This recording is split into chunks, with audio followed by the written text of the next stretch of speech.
Olá, bom dia, paz do Senhor Jesus esteja no teu coração. Nós dizíamos então, domingo passado, que Deus não tem filhos prediletos. Lembram quem veio domingo passado? Deve se lembrar, Deus não tem panelinha. Deus não tem filhos preferidos, Deus ama a todos. Lá em Atos 10:34, a Bíblia diz claramente que Deus não faz acepção de pessoas. Também em Romanos capítulo 2, verso 11, vai repetir a mesma coisa. Deus não faz acepção de pessoas. Deus ama a todos, Deus ama até o bandido, o criminoso, o marginal, o traficante, o assassino, o viciado. Deus odeia as práticas deles, Deus odeia o pecado, mas Deus ama aquela pessoa pecadora, e Deus não tem prazer na morte de ninguém. Lá em João 10:10, a Bíblia diz que o ladrão não vem senão para matar, roubar e destruir, mas o Senhor Jesus diz: eu vim para que todos tenham vida e vida em abundância. Amém? O prazer de Deus é que todos se arrependam. Em Ezequiel 33:11, a Bíblia diz isso, que o desejo de Deus é que todos se arrependam dos seus maus caminhos, dos seus pecados, e todos se convertam ao Senhor nosso Deus. Então está bem claro, Deus não tem filhos preferidos, mas quando nós olhamos para a Bíblia de uma forma mais acurada, nós vamos perceber que algumas pessoas, alguns personagens bíblicos despertaram em Deus uma atenção especial, um olhar especial de Deus sobre a vida de algumas pessoas. Por causa do quê? Por causa das atitudes destas pessoas. Por exemplo, em Gênesis 5:24, nós vemos que Deus tomou Enoque para si, um homem que viveu aqui na terra, mas não passou pela morte, não morreu. Deus o levou para si, porque este homem, Enoque, diz a Bíblia, andava com Deus. Elias também foi outro que viveu aqui nessa terra, mas não morreu. Foi tomado por Deus, foi levado por Deus aos céus em uma carruagem de fogo. Vemos também que Abraão é o único na Bíblia chamado de amigo de Deus. Vemos também que Moisés é o único na Bíblia que diz que falava com Deus face a face. Vemos também na Bíblia que Davi é o único homem chamado por Deus de um homem segundo o coração de Deus. Vimos domingo passado que Daniel é chamado por 3 vezes de homem muito amado de Deus. Daniel 9:23, Daniel, homem muito amado de Deus. Daniel 10, verso 11, Daniel, homem muito amado de Deus. Daniel capítulo 10, verso 19, Daniel, homem muito amado de Deus. Então está bem claro, Deus não faz acepção de pessoas, Deus não tem filhos preferidos, mas o tratamento de Deus para algumas pessoas é diferenciado. E é isso que nós estamos meditando.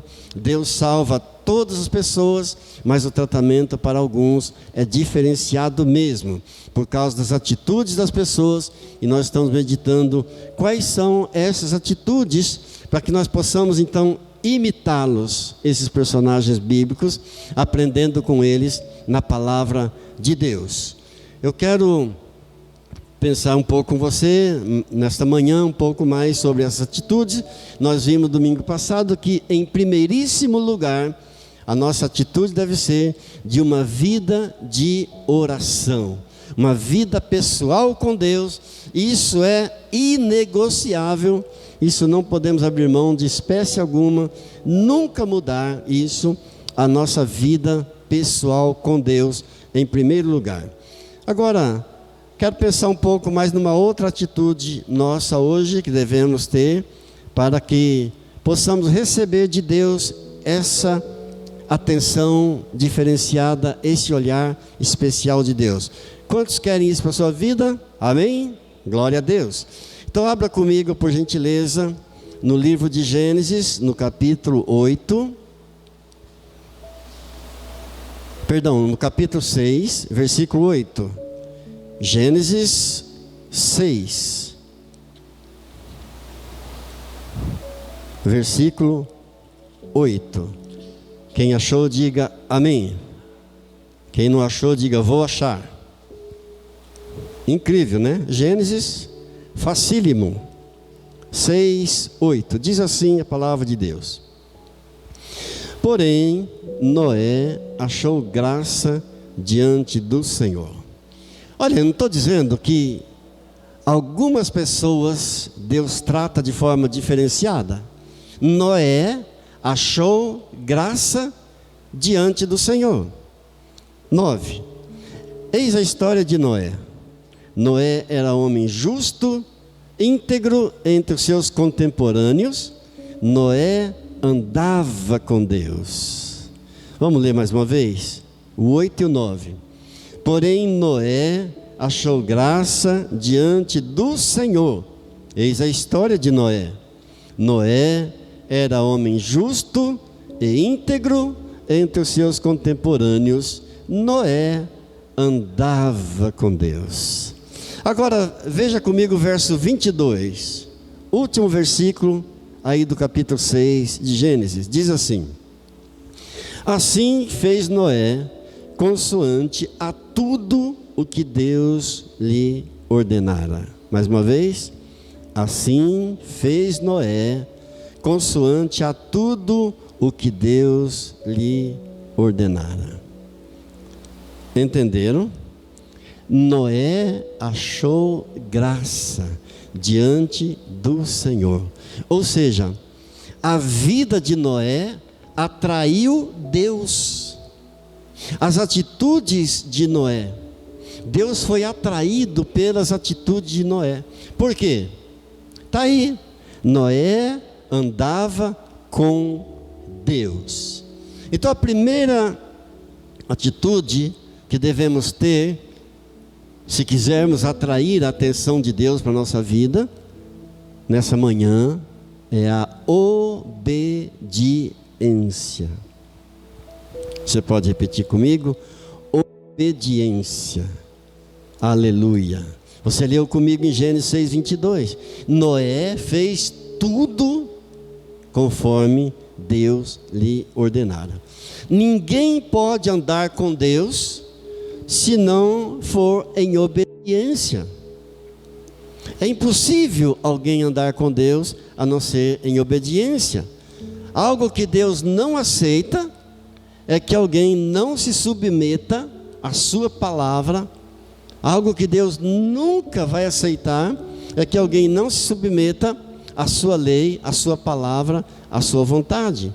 E esse princípio bíblico se aplica tanto ao Antigo Testamento quanto ao Novo Testamento também. Amém? Jesus diz em João 14:15: se me amardes, guardareis os meus mandamentos. Ou seja, se você me amar, você vai obedecer aos meus mandamentos.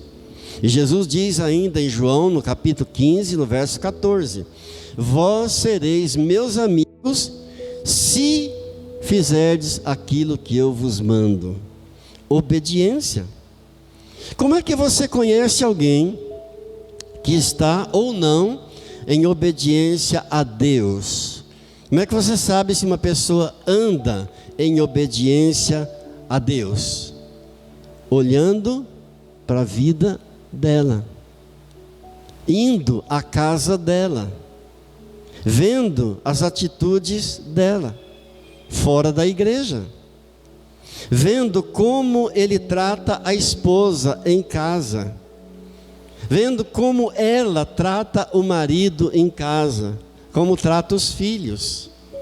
Porque ser crente na igreja é tranquilo, todo mundo é. Não devemos nos impressionar por alguém que ora muito bonito na igreja, alguém que ora em línguas, alguém que profetiza. E lá em casa, como é a vida dessa pessoa? E fora da igreja, como é a vida dela? Não devemos nos impressionar com alguém que expulsa os demônios, toca muito bem na igreja, canta muito bem na igreja, Mas, e lá em casa, como é que trata o marido? Como é que trata a esposa? Como é que trata os filhos? Queridos, Deus, o Pai, não abriu mão da obediência nem mesmo para Jesus. Nem para Jesus, o Deus encarnado. Deus, o Pai, não abriu mão da obediência nem para o seu Filho amado. Em João capítulo 6, verso 38, Jesus diz assim: eu desci do céu, não para fazer a minha vontade, mas para fazer a vontade do meu Pai. Em Filipenses capítulo 2, verso 8, a Bíblia diz assim, que Jesus a si mesmo se humilhou, tornando-se obediente até a morte e morte de cruz. Qual é a máxima da nossa vida aqui na terra? Qual a máxima da vida humana? A glória celeste. Estarmos no céu com o Pai. Agora, isso só vai acontecer pela obediência. Por quê? A salvação está linkada à obediência. Não tem como desvincular uma coisa da outra. Salvação está ligada à obediência. Em Hebreus, no capítulo 5 e no verso 9, a Bíblia diz que Jesus tornou-se o autor da salvação eterna para todos os que lhe obedecem. Jesus se tornou o Salvador da vida eterna, o autor da vida eterna, para todo aquele que lhe obedece. Amém? Então, salvação não é para quem admite a presença de Deus meramente, a existência de Deus. Isso até os demônios fazem. Os demônios, quando cruzavam com Jesus, diziam: sabemos quem tu és, o Santo de Deus. Então, salvação não é só para quem admite que Deus existe, mas para aqueles que obedecem a palavra do Senhor, a ordem do Senhor, os mandamentos do Senhor. Amém?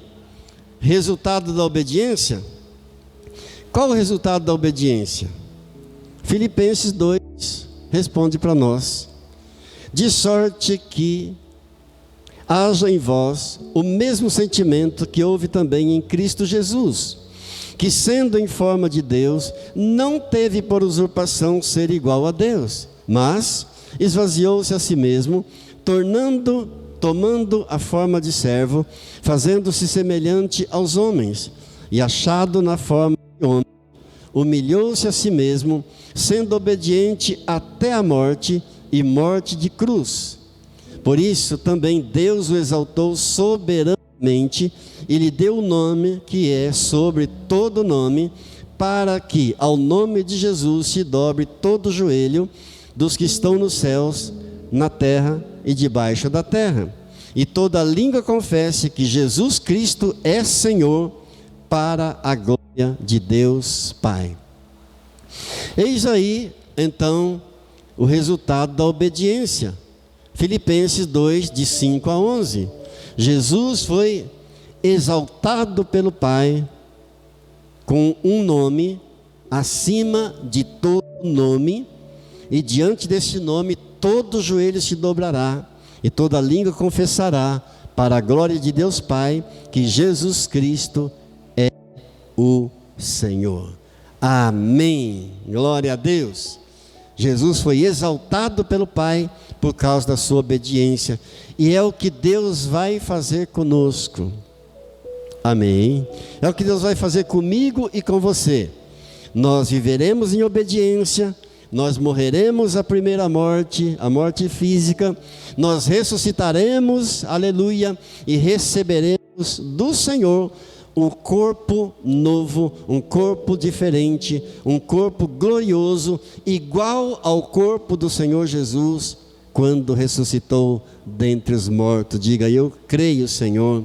Nós vamos orar um pouco em nome de Jesus. Pai, nós queremos ser obedientes ao Senhor, não queremos ser apenas ouvintes da Tua palavra, enganando-nos a nós mesmos, mas queremos ser praticantes dela. Ajuda-nos, ó Deus, a sermos fiéis ao Senhor até o fim, porque aquele que perseverar até o fim será salvo. Muito obrigado, Pai, em nome de Jesus. Amém. Amém. Então vimos domingo passado que, em primeiríssimo lugar, nossa atitude deve ser de uma vida pessoal com Deus, uma vida de oração com Deus. Hoje vimos, em primeiro lugar, a obediência, e uma outra atitude que devemos ter de justiça. Justiça. Repete comigo: justiça. Amém.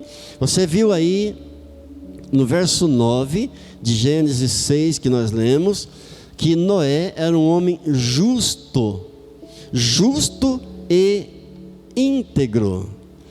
O que é uma pessoa justa? Um justo é um verdadeiro, é um benevolente, é um benigno.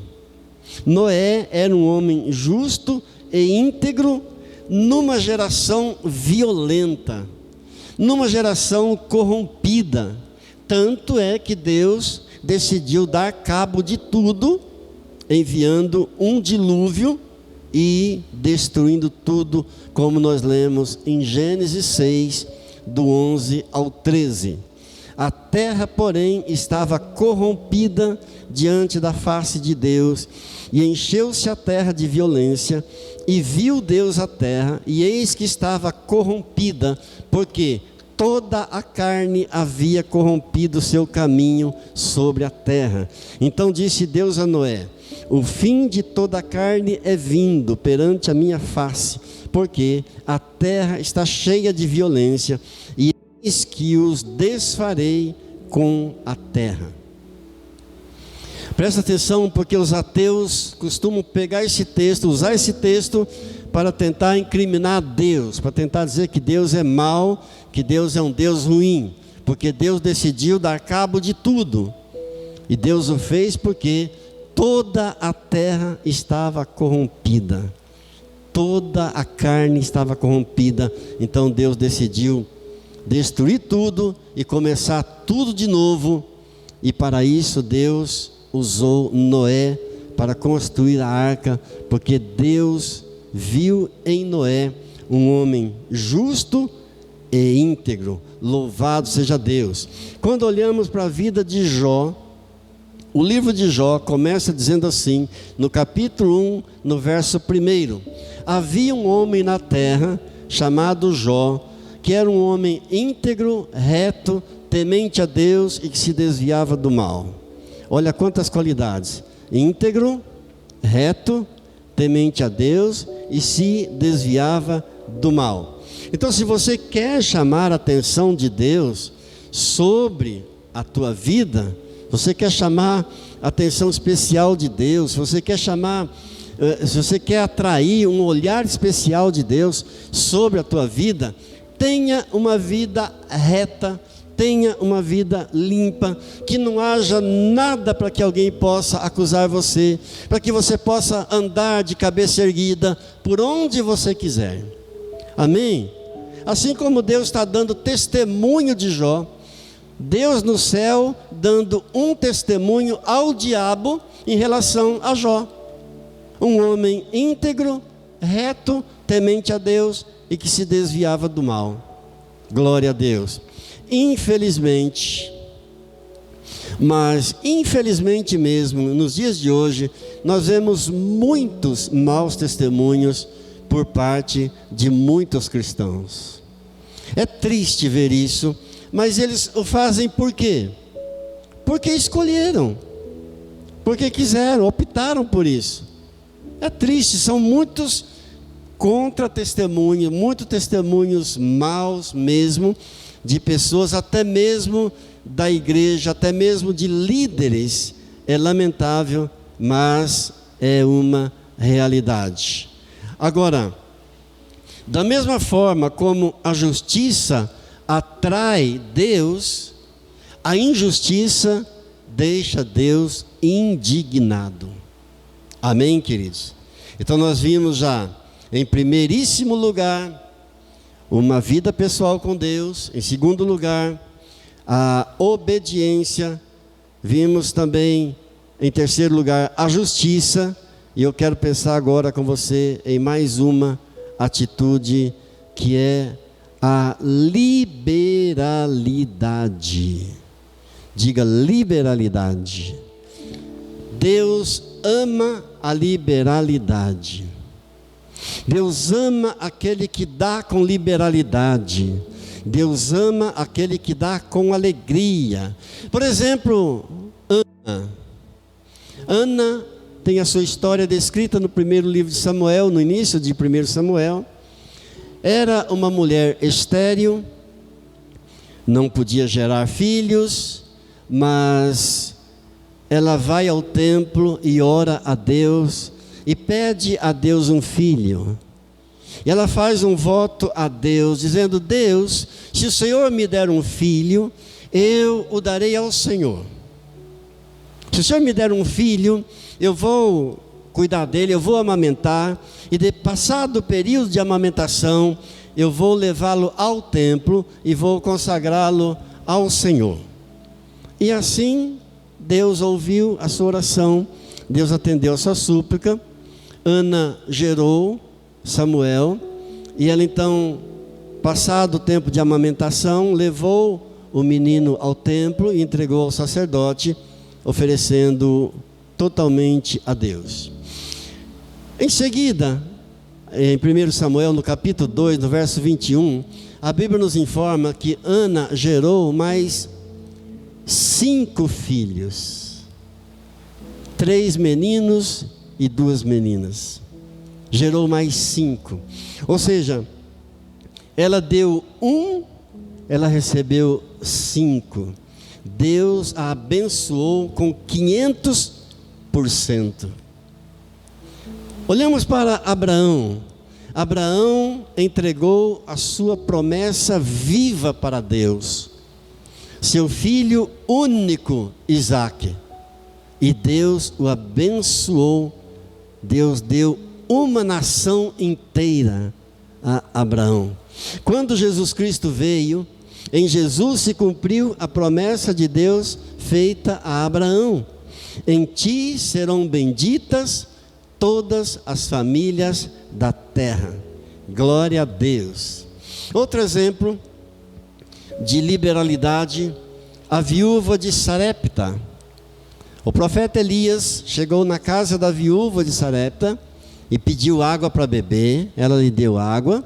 Depois ele disse: me dá um pedaço de pão para comer. Ela disse: profeta, na boa, tudo que eu tenho aqui em casa é um punhado de farinha na panela e um pouquinho de azeite na botija.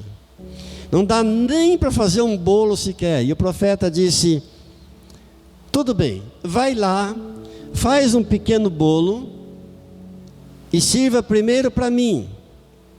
Quando ele diz: me faz um bolo e sirva para mim, ele estava dizendo: pega o que você tem, faz um bolo e ofereça para Deus em primeiro lugar. E assim ela obedeceu a ordem do profeta, a palavra do profeta, e misturou lá o que ela tinha, fez um pequeno bolo e deu para ele. O que aconteceu? A Bíblia diz, está em 1 Reis, capítulo 17, verso 14: nunca mais faltou farinha, nunca mais faltou azeite, nunca mais faltou comida na casa dessa viúva de Sarepta. Deus é bom, Deus é maravilhoso, nunca mais houve falta. No Evangelho de Marcos, no capítulo 12, especialmente no verso 41, Jesus está no culto, e Jesus está diante do gasofilácio, observando o momento das ofertas. E quando chega o momento das ofertas, as pessoas vão, colocam ali suas ofertas no gasofilácio, e chega uma viúva, uma senhorinha, e essa viúva coloca 2 moedinhas. Aquilo chamou a atenção de Jesus, e ele chamou os discípulos, e disse aos discípulos: olha, atentem para essa viúva, ela deu mais do que todos os outros. E eles disseram: uai, mas por que ela deu mais? Porque todos deram do que tinha de sobra. Ela, porém, deu tudo aquilo que ela tinha. Liberalidade, queridos. Deus ama. E por que Deus se agrada da liberalidade? Porque Deus dá o melhor. Deus dá o melhor dele. Quando a raça humana pecou, quando o homem pecou, e toda a raça humana ficou perdida e condenada ao inferno, Deus lá no céu não chegou aos anjos e escolheu lá o anjo mais bonito, e não disse para ele: ô anjo, vem cá, você vai lá na terra, porque eu criei uma raça especial lá, que eu amo tanto, mas essa raça pecou e ela está condenada à morte eterna. Então, anjo, eu quero que você morra no lugar deles, mas fique tranquilo, eu vou ressuscitar você ao terceiro dia. Não, Deus não fez isso. Deus deu o que ele tinha de melhor. Seu filho amado, seu único filho, para morrer por pecadores como eu e você. Diga graças a Deus, louvado seja Deus. A liberalidade agrada a Deus, porque Deus sabe o significado de dar o melhor. Ele dá o seu melhor para você. Louvado seja Deus. Glória a Jesus. O que eu vou dizer agora, de maneira alguma é para me gabar, para me vangloriar, para dizer que eu não tenho defeito. Talvez eu seja aqui o mais defeituoso e talvez o mais pecador entre todos. Se você quiser conhecer meus defeitos, é só ir na minha casa, conviver pelo menos uma semana comigo, você vai ver meus defeitos. Mas eu quero dizer que Deus usa pessoas com liberalidade para nos abençoar. E Deus usou várias pessoas na minha vida para me abençoar com liberalidade. Na década de 90, por exemplo, eu estava em um congresso em São Paulo, e ali na Barra Funda, e havia um restaurante em frente à igreja. Nós então atravessávamos a avenida Marquês de São Vicente e íamos no restaurante almoçar. Um dia estou ali na minha mesa almoçando, e uma pastora que eu não tinha intimidade com ela, sabia apenas o nome dela, sabia apenas de onde ela era, que ela era uma pastora de uma igreja grande em Belo Horizonte. Ela saiu lá da sua mesa e veio até a mesa e disse: olha, Deus me mandou te dar uma oferta. Era uma oferta, eu estava com o meu dinheiro contado, mas eu não tinha compartilhado com ninguém, não tinha falado sobre as minhas finanças com ninguém. Ela me deu uma oferta tão generosa, uma oferta tão grande, que eu fiquei assim, impactado, louvando a Deus e glorificando a Deus. No ano de 2002, estávamos em São Gonçalo do Sapucaí, uma pequena cidade no sul de Minas, dirigindo uma pequena congregação, e um dia estava indo para o templo, encontrei um irmão de uma outra igreja, parece que era de uma igreja presbiteriana, se não me engano. Encontrou comigo e disse: Alceu, estou procurando a tua casa. Onde é a tua casa? Eu disse: nessa rua mesmo, no tal. Ele disse: é que eu estou levando umas compras para você, Deus me mandou comprar algumas coisas para você. E eu quis agradecer. Ele falou: não, nem me agradece, porque Deus mandou, eu só estou cumprindo aquilo que Deus mandou fazer. Eu continuei meu caminho, fui para o templo, ele foi para a minha casa entregar as compras. Quando eu voltei para casa, fiquei impactado com tanto de compras. Não era uma cesta básica apenas, mas eram sacos cheios de compras, mas de muitas coisas, que eu falei: Deus, como o Senhor é maravilhoso, como o Senhor cuida de nós, e como o Senhor usa de pessoas com liberalidade. Em 2019, há 4 anos atrás, os irmãos sabem que eu fui abençoado com uma passagem para Israel. Estava se cumprindo ali um grande sonho meu, um grande desejo meu, e uma profecia também que Deus havia me dado no ano de 2004. Quando nós instalamos a igreja em 2004 na rua Maria José, nós fizemos um ato profético. Quando o pedreiro foi construir o altar, eu disse: nós vamos plantar uma Bíblia aqui, num ato profético. Então eu peguei uma Bíblia novinha, envolta em papel filme, colocamos ali, naquele chão, e os pedreiros então cobriram com cimento e fizeram a plataforma, fizeram aquele altar. Naquele momento, uma das irmãs orando, naquele mesmo dia, à noite, uma irmã orando, disse: ao seu Deus está me dando uma palavra. Eu disse: qual é a palavra? Ela disse: Deus vai te levar às nações. Eu pensei: meu Deus, nunca nem andei de avião, nunca nem saí do Brasil, a não ser o Paraguai. Deus está me dizendo que vai te levar às nações. Ok, guardei aquela profecia, e o tempo passou, isso era 2004, em 2019, eu me vejo indo para Israel, Deus cumprindo um sonho, e Deus cumprindo uma profecia que tinha me dado em 2004. Estava há uma semana da viagem para Israel, um irmão, pastor, amigo, que tinha vindo de uma outra cidade para Ribeirão com a família, para trabalhar e para exercer o seu ministério, mas ainda não tinha se ajeitado, Deus ainda não tinha provido as coisas para ele. Ele puxa uma nota e diz para mim: pastor, é para abençoar a tua viagem para Israel. Eu disse: irmão, o que é isso? Ele disse: eu quero abençoar a tua viagem para Israel.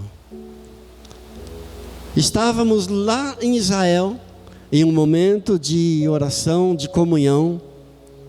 Um dos irmãos pastores chegou para mim com uma oferta, colocou uma oferta no meu bolso. Quando eu vi o tamanho da oferta, era uma oferta muito expressiva, era uma oferta muito generosa.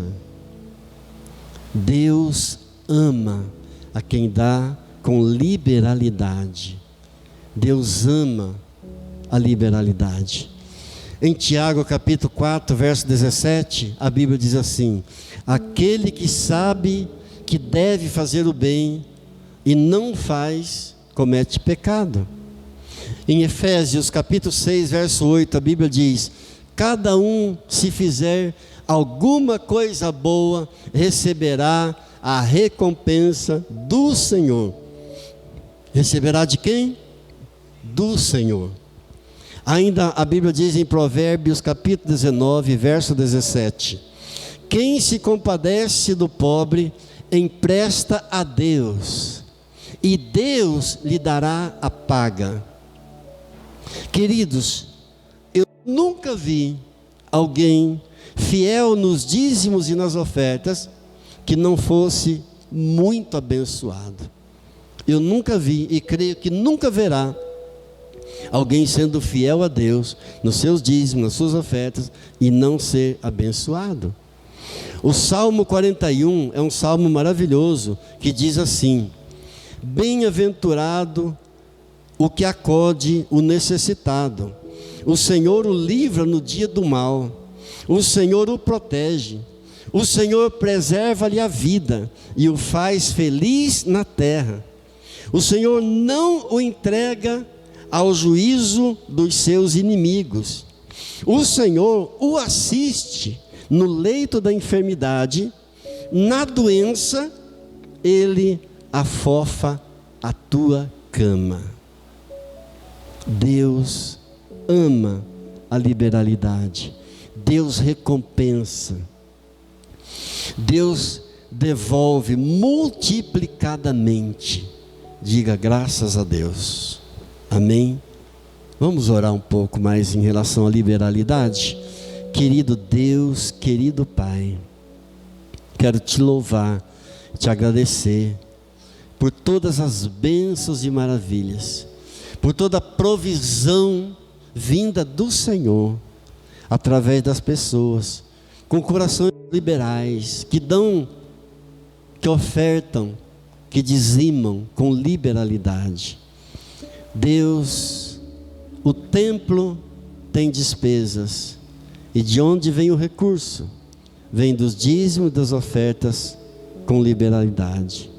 A tua palavra diz que o servo é digno do seu salário. E de onde vem esse dinheiro?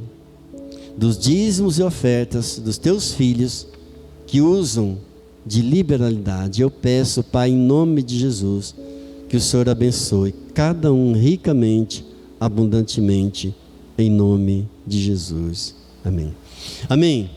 Finalizando, mais uma atitude que desperta a atenção especial de Deus. Estamos aprendendo quais são as atitudes que despertam um olhar especial de Deus. E a última que eu quero pensar com você nessa manhã é a adoração. Diga adoração. O que é adorar? Adorar a Deus é prestar culto a Deus. Adorar a Deus é reconhecê-lo como Senhor. Adorar a Deus é você derramar a tua alma perante Deus. Eu quero voltar para Ana, para o exemplo de Ana. Ana, quando estava no templo, adorando ao Senhor, prostrada, a Bíblia diz que ela não liberava palavras, ela apenas balbuciava, ela apenas movia seus lábios. E o sumo sacerdote Eli, olhando aquela cena, julgou-a como se ela estivesse embriagada e disse para ela: mulher, até quando você vai continuar no seu vinho? Até quando você vai continuar nessa embriaguez? E ela então disse ao sumo sacerdote Eli: não, meu senhor, a tua serva não está embriagada, a tua serva não bebeu nem vinho e nem bebida forte, mas a tua serva está aqui derramando a alma na presença do Senhor. Amém. Amém. Adorar é isso, é você prestar culto, é você derramar a tua alma na presença do Senhor, reconhecendo que Ele é o Senhor, que Ele é Deus. Lembra da mulher cananeia, de Mateus 15? Ela vinha clamando atrás de Jesus: Jesus, me acode, Jesus, tem misericórdia de mim, a minha filhinha está horrivelmente endemoniada em casa. E clamando atrás de Jesus. Mas quando ela chega diante de Jesus, ela se prostra e ela adora Jesus. Ela não se importou com os discípulos, porque os discípulos desfizeram dela. Os discípulos menosprezaram aquela mulher. Ela não se importou com o silêncio de Jesus. Ela não se importou com as palavras de Jesus, que disse para ela: olha, não é bom tomar o pão da boca dos filhos e lançar aos cachorrinhos. Ela não se importou com nada disso. Ela adorou o Senhor e ela foi abençoada. Sua filhinha foi liberta, sua filhinha foi curada, liberta dos demônios que a prendiam. Amém, queridos? Em Mateus capítulo 8, nós temos o exemplo de um leproso que veio ao encontro de Jesus. E antes que ele pedisse alguma coisa, ele se prostrou diante de Jesus e adorou. Primeiro ele adorou, depois ele disse: Senhor Jesus, se tu quiseres, o Senhor pode me limpar da minha lepra, o Senhor pode me curar. Jesus disse: eu quero, seja limpo. E aquele leproso então foi curado. Antes de pedir, em primeiro lugar, ele adorou o Senhor. E Jesus disse: eu quero te limpar, eu quero te curar, seja limpo. Ou seja, Jesus estava dizendo: a vontade de um adorador é a minha vontade. Aleluia. Eu manifesto o meu poder naqueles que me adoram. Queridos, nós não temos noção do poder de uma adoração a Deus. A adoração, ela abala estruturas. Lembram de Paulo e Silas em Filipos? Estavam numa prisão, porque haviam sido açoitados com vara por estarem pregando a palavra de Deus. Diz a Bíblia que foram muito açoitados com varas. Foram colocados numa cela de segurança máxima, no fundo de uma prisão. Seus pés foram amarrados, presos a troncos. Mas à meia-noite, eles estavam adorando a Deus, cantando hinos e louvando a Deus. E houve um terremoto naquela prisão que abalou todas aquelas estruturas, abrindo todas as portas daquela cadeia. Em Atos dos Apóstolos, no capítulo 4, no verso 31, nós vemos os discípulos de Jesus adorando e orando, e a Bíblia diz que eles estavam unânimes adorando a Deus, e houve ali um tremor, um lugar em que eles estavam orando, tremeu aquele lugar. Diga glória a Deus. A situação está ruim, adore a Deus. Está passando por uma luta, adora a Deus. Não tem saída, adora a Deus. Não tem uma resposta, busque a Deus, adora a Deus. Está precisando de um milagre, adore a Deus. E Deus vai responder com bênção, com muitas maravilhas, com muitos milagres, porque Ele é um Deus maravilhoso. Ele é um Deus de milagre. Diga graças a Deus. Só para encerrar, vamos pensar um pouquinho no maior adorador da Bíblia. Quem foi o maior adorador da Bíblia? Que escreveu pelo menos 74 salmos? Davi. O maior adorador da Bíblia foi Davi. O homem que deu a volta por cima. Adulterou, deitou com a mulher Batseba, era uma mulher casada, mandou matar o marido da mulher, mas se arrependeu completamente de tudo o que fez. Escreveu o Salmo 51, que diz assim: compadece-te de mim, ó Deus, segundo a tua benignidade e segundo a multidão das tuas misericórdias. Davi sabia que Deus era um Deus cheio de benignidade. Davi sabia que Deus era um Deus cheio de misericórdia. Então ele está dizendo no Salmo 51: compadece-te de mim, ó Deus, segundo a tua benignidade, segundo a multidão das tuas misericórdias. Lava-me completamente da minha iniquidade, purifica-me do meu pecado. E Deus deixou escrito de Davi em Atos 13, 22: achei Davi, filho de Jessé, homem segundo o meu coração. Olha o que Deus fez com um grande pecador. Deixou escrito o nome dele na palavra sua, na Bíblia Sagrada. Achei Davi, filho de Jessé, homem segundo o meu coração. Aí Davi escreveu o Salmo 34, que diz assim no verso 1: bendirei ao Senhor em todo tempo, o seu louvor estará sempre nos meus lábios. Bendirei o Senhor em todo tempo, o seu louvor estará sempre nos meus lábios. Bendirei o Senhor em todo tempo, o seu louvor estará sempre nos meus lábios. Amém. Glória a Deus. Diga glória a Deus. Em João capítulo 4, verso 23, Jesus diz: está chegando a hora, e já chegou, em que os verdadeiros adoradores adorarão o Pai em espírito e em verdade. Tem duas coisas que chamam a atenção aqui. Em verdade está Jesus, Ele é a verdade. Em espírito, por quê? Porque Deus é espírito. Vem a hora, e já chegou, em que os verdadeiros adoradores adorarão o Pai em espírito e em verdade. Ou seja, eu não preciso de um ponto de contato para adorar a Deus. Eu não preciso de um objeto para adorar a Deus. Eu não preciso de uma figura de alguma coisa para adorar a Deus. Eu não preciso de uma imagem.